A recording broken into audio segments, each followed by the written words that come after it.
It gives me great pleasure now to ask Dr. Schindler to say a few words. Dr. Schindler. Chancellor Gordon, distinguished faculty, graduates, ladies and gentlemen, I'm very honored to receive an honorary doctorate from your institution this morning and to be invited to address you briefly. I thought about giving this address, and I remembered how I felt when I was a new graduate and for the first time really aware of the overwhelming problems that the worlds face. They did indeed seem overwhelming. I'm sure that you're aware of the problems with climate warming, the overpopulation that's causing the vast migration of immigrants, and all of the signs that we're overstepping human boundaries on this planet, such as biodiversity loss, increasing greenhouse gases, and other changes to our ecosystems. To a trained ecologist, these indicators demand rapid and scientifically sound policies to ensure that future generations have a life support system as well. Today's policy leaders are being remarkably timid and indecisive, which to me is rather strange. We're told that we have to move to transition fuels like LNG and build more pipelines and develop the oil sands while fighting climate warming. The simplest scientific calculations indicate that that cannot happen. We have to make some hard choices and stick with them.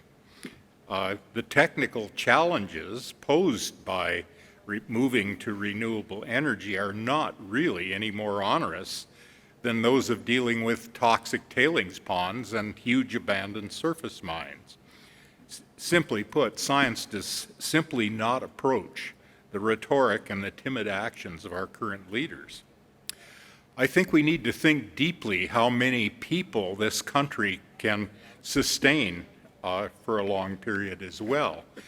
If you look again at the numbers, we humans are using 50% more of the Earth's resources than the Earth can supply on a sustainable basis.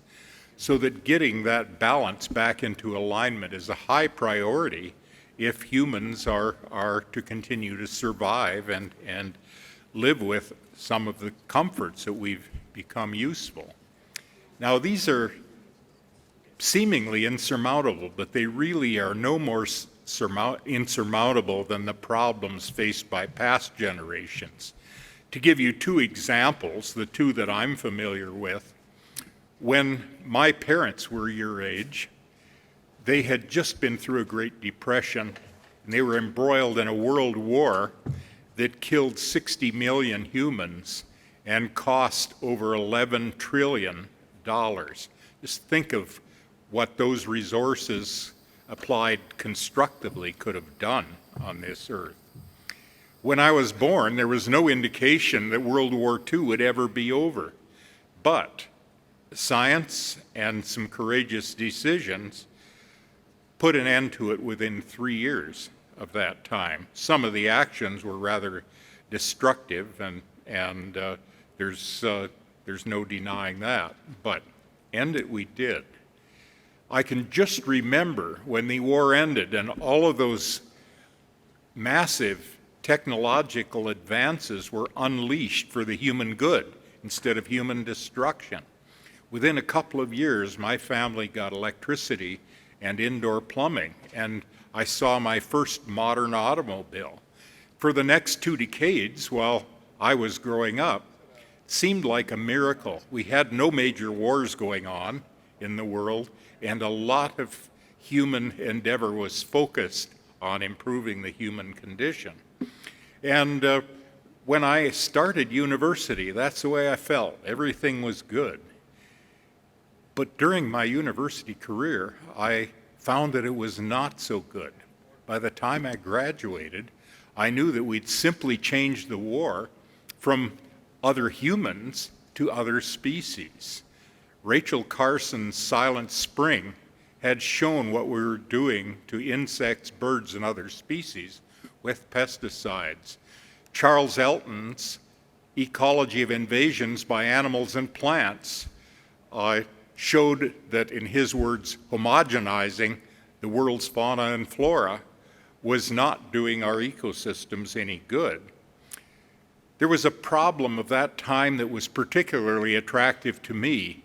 That was so-called eutrophication, the greening of lakes and coastal waters by algal blooms. And when I was looking for some research activity, that was the problem that was posed to aquatic scientists. I went to a symposium sponsored by the U.S. National Academy, where 14 eminent scientists from around the world lectured for 3 days on their theories of what caused the problem and how to solve it. And there was no consensus. We didn't know what caused the problem or how to solve it. So I joined a group at the New Freshwater Institute in Winnipeg to help to try to solve the problem. And I was assigned to find some small wilderness lakes where we could do whole lake experiments to test various theories of nutrient limitation. In 4 years, we took a problem that appeared to be insurmountable to where we had a simple and inexpensive solution. We could control one element, phosphorus, and solve the eutrophication problem. Remarkably, the same year that we published those results, Canada published or passed legislation to control phosphorus. In 1973, we were the first country in the world to really have an effective program to combat eutrophication. And within a few years, the U.S. and the rest of the world followed us. Close behind eutrophication was the acid rain problem. We knew what caused the problem, but we were told about all the damage it would do to the smelting and the electrical industry if we cut emissions. But we persisted, did some experiments that showed that the damage caused by acid rain was several-fold greater than anyone had predicted, but also that there were solutions. By simply cutting emissions, lakes would begin to recover. And with that information again, this time both policymakers and industry responded very, very quickly, and we were the first country in the world to pass legislation to control acid rain. And again, Europe and the USA followed us in those measures. At about the same time, in the 1980s, we did the same thing with stratospheric ozone. In this case, we didn't do the science, but we were the first country to pass legislation, and we led the conference that resulted in the Montreal Protocol to have global controls on ozone-depleting chemicals. So 3 examples where Canada was a leader.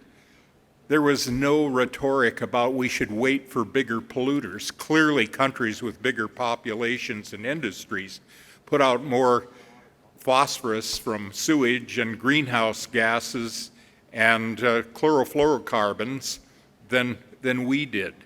But we chose to do the right thing. Then in the 1990s, a strange thing started to happen. Canadian policymakers began to worry about the economics and to tell us that we needed to consider the economic consequences.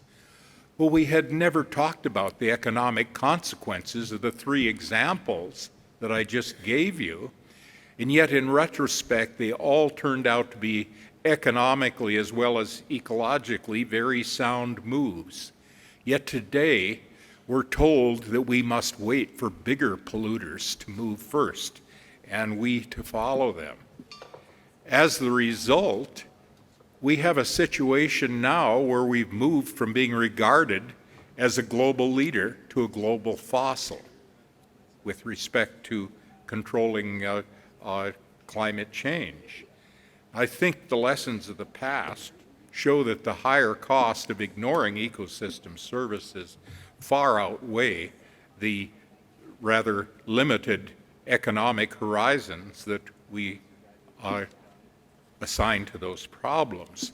So the challenge to you today is to do the necessary science to ensure that we have the science to underpin sound environmental policies and to ensure that our leaders are honest in what they're doing, that we don't have mere rhetoric that's empty of any real science to cut the gases that are causing climate change. We have to persuade our policymakers, or perhaps you will indeed be the policymakers, some of you, that will make the changes that are necessary. They must be done rapidly if we're to succeed in this problem. And yes, they're very difficult problems, but they're no more difficult than the problems that two previous generations have faced. So I wish you well.